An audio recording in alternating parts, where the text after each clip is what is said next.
Okay, well, I want to thank everybody for being here for our meeting today. It's been an eventful day already. We've had our lockdown drill. It's camo day. We're in the spirit for homecoming. So just to add on to all that, a nice little meeting in regard to curriculum and walkthroughs and things of that nature. So I guess everybody has signed in. Thank y'all for doing that for me. I have provided everybody with a few supporting documents that we're going to be going over in this meeting, and everybody is encouraged to share their opinions and their ideas. In fact, that's kind of the purpose of this meeting. But first, before we get into that, let's talk about our agenda here. So the agenda, the first paper that you have, we're going to just read over that quickly, and I'll explain a couple of things. For example, the purpose of this meeting is to design a more effective walkthrough form. So as I'm going to point out, we do have our current walkthrough form that we use, and I would say it's a pretty good form. I do like it, but I think that we might be able to have some room for improvement on that form. And so the goal for us today, the purpose of this meeting, is for us to give our input on that, to kind of talk about what ways could we improve this form, maybe make it a little more effective. There's a few other things that I'm going to share, especially in regard to data and how we might be able to implement what data tells us, especially with our campus, our district, and so on and so forth. And the other parts of the agenda say, as I just mentioned, we have some example walkthrough forms. Those are the colored pages that you have. I've color-coded everything. And then, of course, our TAPR, which is our Texas Academic Performance Report. Again, the data that I just mentioned. And, of course, our wonderful walkthrough committee. That's you guys. So all together, all those ingredients, hopefully we're going to create a great walkthrough form. So, first of all, I do want to talk about a little bit of data before we get into the actual examples that we have.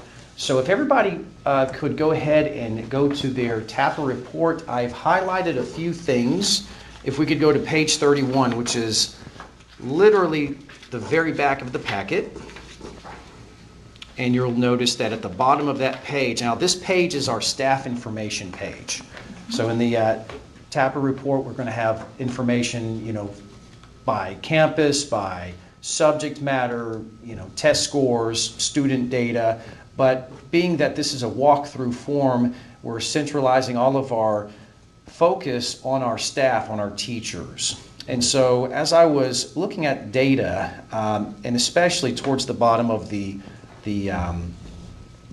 packet there, I did notice some rather large numbers that I've highlighted. So if you could have a look there where it says teachers by years of experience, beginner teachers, that would be first-year teachers, made up roughly 11% of our teacher population. And then about our 1 through 5 year teachers make up about another 21% of that teacher population. So when you add those numbers together, you have roughly 32, almost 33% of our teachers are in the early stages of their career. And these are, in fact, very, very crucial years. There was a study by the New Teachers Project, NTP, and it shows that most growth amongst teachers occurs in the first 3 years. And I think about my kids who are very young, who are bilingual, and they're soaking up a lot of information, at the age that they're at now. It kind of reminds me of a new teacher. They're almost like babies. Mm-hmm. and they need to be able to soak up information. And these are the years that they're the most coachable, that they're the most open to strategies. And so I was just looking at that and thinking, okay, as we're developing a new walkthrough form, maybe we can keep that particular group in mind. Maybe finding support, maybe finding ways to really dial into not just every teacher, but especially our new teachers, our young teachers, because that is a very large percentage of our teacher population being young in that regard. And then, of course, if you guys will flip the page for a second, we'll notice in our report that we have a teacher turnover rate. And we have our specialist, Mr. Baker, in the room. He's all about teacher retention. He knows a lot about that. But as you can see with our campus, or with our district rather, it shows that we're at about 14%. Now I do want to mention that these come from the 23-24 school year. They may not be the most current numbers. The next TAPR will come out sometime in December. But as you can see, the state shows about 19%. So we are a little less than the state when it comes to turnover, which is great. But from other things that I noticed, according to TEA, they define low teacher turnover as anything less than 10%.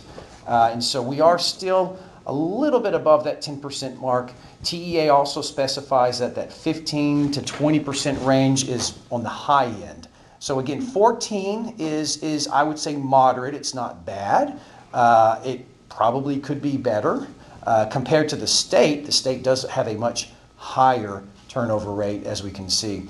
But the reason I brought that into the equation when it comes to our walkthrough forms is that I want to just bring in one more little piece of information here. There's a study by a gentleman named, and I'm going to butcher this name, but B.J. Kalik, I believe, and it's from 2017, and it shows a link between teacher confidence or efficacy and teacher turnover rate, which I think is a very, probably very practical understanding. If you're a teacher with kind of a low self-esteem, low confidence, the chance of burnout is going to be a lot higher. The chance of turnover is going to be a lot higher. And to build on that, there was another study by a Dr. Payne in 2010 that showed that the higher rate of walkthroughs through a school year actually improve teacher confidence. So even though there might be this idea that a lot of teachers have, oh, another walkthrough, oh, actually it's really the opposite. Walkthroughs have been shown to keep teacher retention, and I think that's a really incredible statistic. And so I think as we're going through and putting together this new form, maybe we can keep some of that stuff in the back of our mind and see, okay, are there ways to implement some of this data information into the form? So just a little data to get the brain going. And so now what we're going to do is we're going to have a look at the example form. First of all, actually, we're going to have a look at the form, our standard form. So if everybody would just quickly go to the walkthrough form. And what I've done is I'm going to be giving us about, anywhere from 1 minute to 90 seconds to kind of look over each form and just sort of think about what are the things we like. So independently, you can do this one of two ways, or if you have another method you would like to use, feel free to. On our agenda, I have each of these forms in a loves and leaves box. So if there's something you love, you can write it down. If you think there's something you're not too wild about, you think it could leave, you can write that down as well if you want. Or you could do, I kind of did this way, I drew hearts for things I loved, or I made little notes about things that were great, things maybe, or certain things even necessary. And so again, that's something else that we can sort of look over. So I'm going to give everybody about a minute or so, a minute and a half to just sort of walk through it. And then when we're done, we're going to kind of compare our thoughts on this standard form.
Now, we may still be jotting down information, but I figured for the sake of time, we'll go ahead and just kind of talk about what we like on this form, or maybe what we dislike. What are things that we feel like could be very effective with our new walkthrough form that we're going to be designing. So is there anyone who might like to say, hey, this is something I liked, or possibly something that I thought may have been too complicated, or I didn't really like?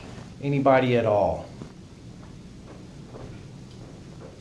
So, go ahead, Ms. Beck. Yeah, we'll do it. I was going to say, I was looking at the Bloom's level. Yes. And yes. for me, I don't really need that right there. Yes. It is all about the questions and the level of questions that that the teacher is asking, but I don't feel that we need that breakdown of Bloom's. Yes, I agree. In fact, when I was going over this form, that was the first thing that popped out at me. I wrote, how do we feel about this? Is this, you can go a lot of ways with Bloom's, when you're looking at each of the levels of the taxonomy there. So I agree. That's maybe something that we may want to consider. I'm going to write Bloom's, and I'm just going to kind of put a little X by that. I agree. That's really good. That's really good. Thank you so much. I like the instruction part, whether it was lecture, individual, whole group, Yeah. small group. Yes. So I like that that's a quick check. Yes. For you to be able to come back. Actually, I liked a lot of things on the form. Yes. Because it's very quick, it's very clear. Right. But the Bloom's thing for me Yeah. definitely Right. could do away with that part of it. Now, I agree with that 100%. I actually put a heart right by the instruction that, just like you had pointed out, we have lecture, individual, whole group, small group. This actual walkthrough observation form comes from, it was a modification of another form called a 3-minute walkthrough. And in fact, we're going to have an example of that a little bit later in our different examples that we're looking at. And so this was modified. I'm sure that Bloom's level was probably added. There may be some other elements that were added to it. But you mentioned a word that you said, quick. And I think that's a really, really important part of a walkthrough. Sometimes, as the saying goes, less is more. And I think that, by kind of trimming the fat, kind of, compacting it to what are the most important things, I really agree with that assessment. That's wonderful. Anybody else have anything that stuck out or anything they liked? I like the walls that teach. Me too. Me too. Yes, I agree with that. I put a little heart there too. I think that we can definitely, when we walk in a class and we see how much student work is up on the walls, or how much of the aids that they have for students to go by, charts, graphs, whatnot. I think that's really an expression of commitment, or just sort of, hey, this is visual for our visual learners. That's a good aid for them.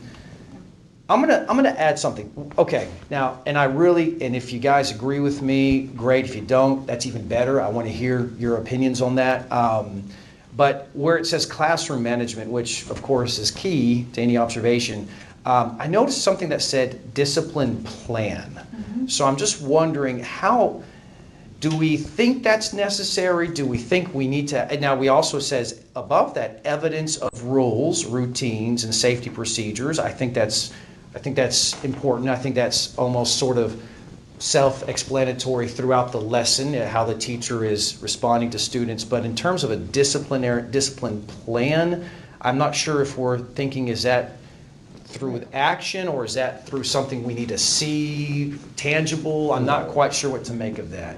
I wouldn't say it's Not really. nothing that I think you have to see, especially at the junior high level. But I think that as an administrator walking through and using this form, I am looking for rules, routine, safety, procedures. So Yeah. Right. I'm looking for those things. Do students know what to do? Can they manage all of their Right. supplies? But when it comes to the discipline part of it, If you have Yes. to redirect a child, I'm Yes. looking at that. Okay. It's not a bad thing if the teacher has to redirect a child. Right. You're not dinged for that, but Yes. did you ignore it or did Right. you address it? That's good. So maybe not discipline plan per se, Right. you could maybe rename it, but Right. as administrator and walking through. Right. You are gonna be looking at that part to see, you don't want behaviors to No. not be addressed. No, that's right. So what would be a better verbiage for discipline plan? What could we possibly, Typically, you don't even see that. uh-huh, okay. display. So That's- maybe that's that can be omitted. I think Yeah. that's good. I think that's I great. think if you look at that,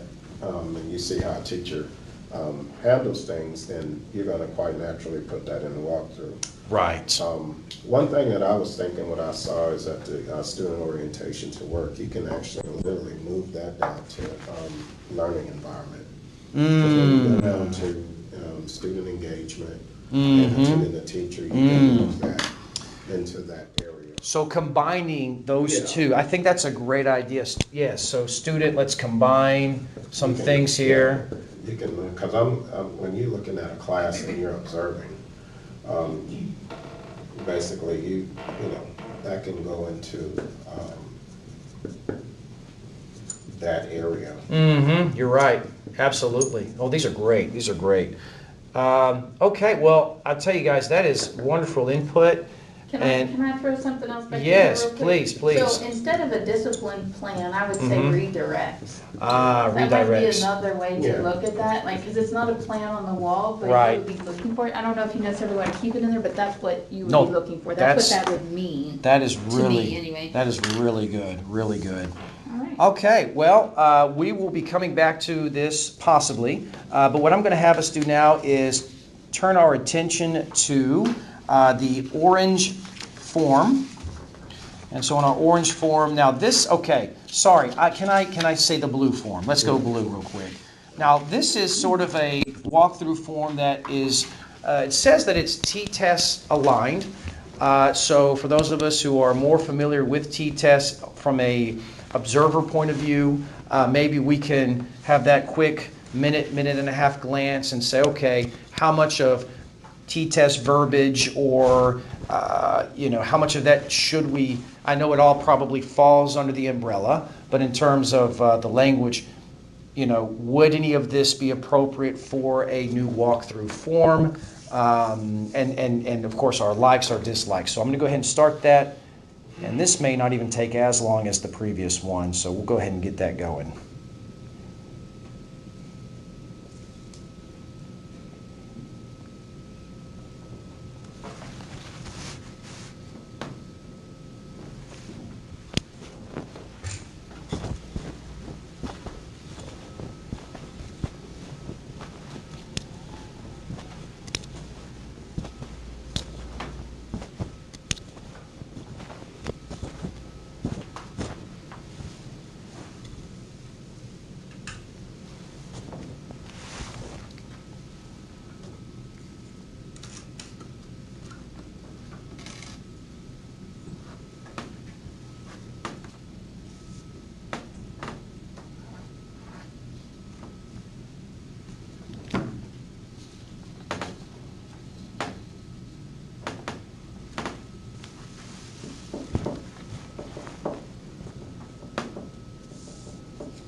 Okay, now maybe we're still looking, some of us, but we're going to go ahead and just begin our conversation on it. So is there anybody at all that has anything maybe that stuck out, that they like, they think, hey, this could be good, this could be a nice element to a more efficient walkthrough form? To me, it would go along with using this in a post, when you're talking to a teacher and coaching. Coaching aspect, basically after a walkthrough. The checklist, yeah, Just basically I like that. using it to, just highlight maybe some areas that maybe they're strong in, maybe weak in. But to use it to go off and actually just use it for a walkthrough, I'm not gonna use that. I'm gonna use this form. I would not use it either. I wouldn't use this because, Yes, one, yes. it's very wordy. It's Two, very, there's- yes, There's not a lot of places for me to write. yes, And it's, yes, I like the other form better. just Yes. going back to that, because it's quick little checks. Yeah. Because when right. you're going through, it's meant to be really quick, and Yeah. this, I mean, This I is, just, So better as sort of a post-conference Maybe so. sort of follow-up, Yeah. better as a follow-up tool. Yeah. That's a good way to put it, yes, I agree.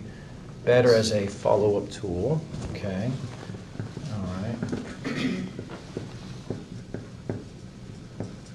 Yes. Now, what do we think about the objectives aligned to lesson goals, a standard number? Do you feel like that's even necessary?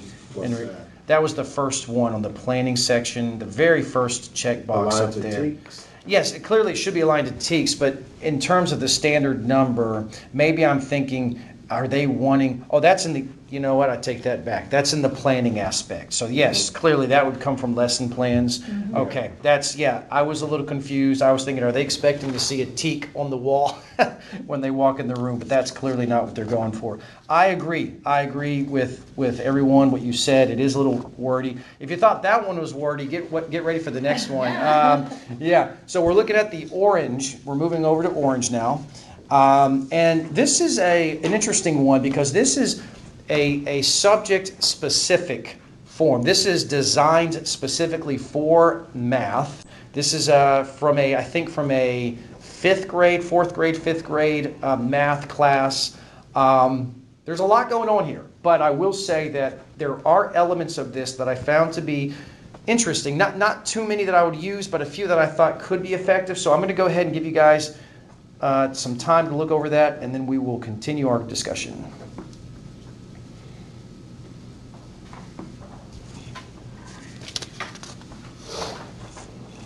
And there is a front and a back.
Okay, so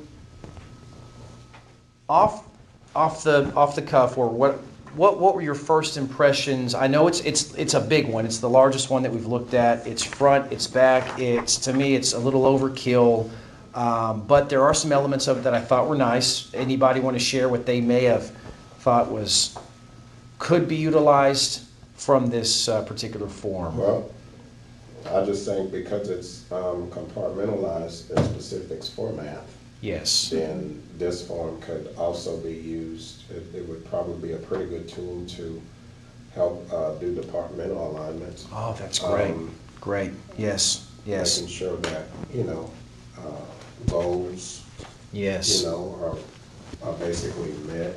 This would, this would basically follow along the lines of a 45-minute observation. Mm-hmm. Yes. You're right. Which is, yeah. Right. If I could be, like I said, that's what I would see. It gives you more time to look for certain things, more specific subject. Yes. Yes. Specific to the content, but that's, I guess, basically, maybe that was their intention or their aim when Could they be. created this. I agree. That What do you that think, Ms. Nichols? I like the form. I actually wrote coaching on mine. Yeah. Yeah. Because if after you do your walkthrough, I don't know, if you saw some things, you could go back in, and look for very specific things here. Are they repeating? Are they giving good wait time? Are we turning and talking? It is very math specific. It is. You could edit Yes. for another content area, but I liked that it said this is what the teacher does. And Yeah. then it gives you a space about are they building on understanding here, yes. addressing misconceptions and extending student thinking. I thought Yes. those were super. I agree. I That really caught my like those. attention. That did as well. And just looking for what the student should be doing, because Right, if you yeah. look at this, they're supposed to be like possibly working in groups or stations, and Yes. so they should be having some meaningful math talk, and that would be Yes. something that would have to be taught and reviewed and Yes. and monitored in Yes. the beginning, so that we're not talking about something else. So I actually kind of like this It is. form, but It's a good form. I saw it kind of more coaching. I think yes. you could use it for either I one, think you really. could. I agree. Now, in terms of just cherry picking little elements of it onto a walkthrough, I kind of like at the very top where you have, again, a little check mark. You have, is this a whole group exercise? Is this small groups? Is this stations? Things of that nature, I think, really work well. Again, I kind of like on the back, where above the additional notes, it says glows and grows. I don't know why I like that. It's just kind of a simpler, easier, gentler way of kind of communicating, okay, here's some strengths, here's some areas that we could work in. And so maybe using some of that verbiage as well that just I really like it. popped out to me. So, okay, well, these are, Yeah, the form, I like the form, yeah. yes, that's great. Glows and grows. All right, now the last one, we have this green one. Now this is sort of maybe the granddaddy of the one that we use, because you may not see complete identical formats here, but the gist of it being a 3-minute classroom walkthrough form, if I'm not mistaken, this is sort of the original one, and there have been deviations of this one used in different schools, but we're going to go ahead and we'll start that timer again quickly, and then we will discuss what we like about this one and dislike.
Okay, hopefully everybody had enough time there. So things that pop out, things that we like, things that maybe we don't like.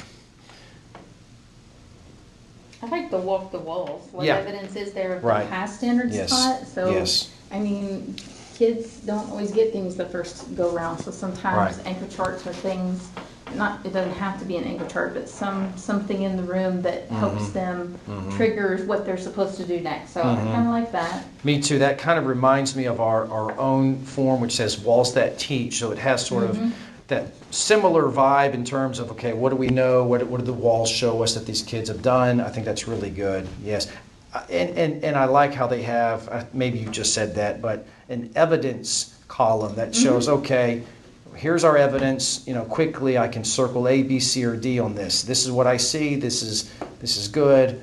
So I do like the combination of the evidence column there. I think that's really good. It's a quick check and gives Yeah. you some places for feedback at the bottom. I Right. don't love this one. I don't know. I'm Right. a writer Sure. and I take quick notes and I do like some of the check off things, but we Yes. already have it on our other walkthrough Yes, form. yes. So, and I just like, I think it's better, it's clearer. Right, right, But right. I do love the checking system on some, but like I said, I'm more of a writer. Sure. I need some space. Yes. And they do give it at the bottom. A little crowded. Okay, yeah, a little crowded maybe. Okay, that's good. Okay, but we also have, oh, you like the walls part, that's a good one. And I like that it's a quick check for the evidence too, which is again Mhm. similar to our original Yes, form. yes, They give you a yes. little bit more option here, I think. But for me, it gets crowded. Okay, yeah, that's a very good observation there. Okay.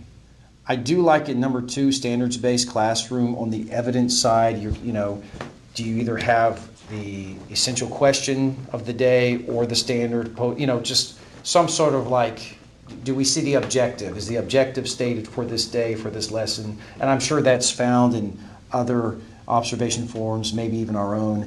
But I do like that it's included there. Well, that is So- a good one. We do have objectives stated and posted on our original, but Oh, like, right. what is the essential question for the day? We don't. That is a good one. I do kind Yeah. of like that one. Yeah. Okay, well, anybody else want anything they would like to throw in there? We're feeling good? Okay. That's fine. Okay, well, I will certainly take all this information into account. Hopefully, we'll find some good things that we can throw in there in terms of redirection, maybe combining some things for student orientation and learning environment. Perhaps make sure that we include a wall section in there. And if there's anything else anybody has. Oh, and I lost my sensor. So anyways, I guess that's a sign that we need to end this thing. So thank you all for your time, and I appreciate that. It means a lot. And I'll be getting back to y'all with this new form. So thank Thank you. you. Uh-huh, Thank you. uh-huh.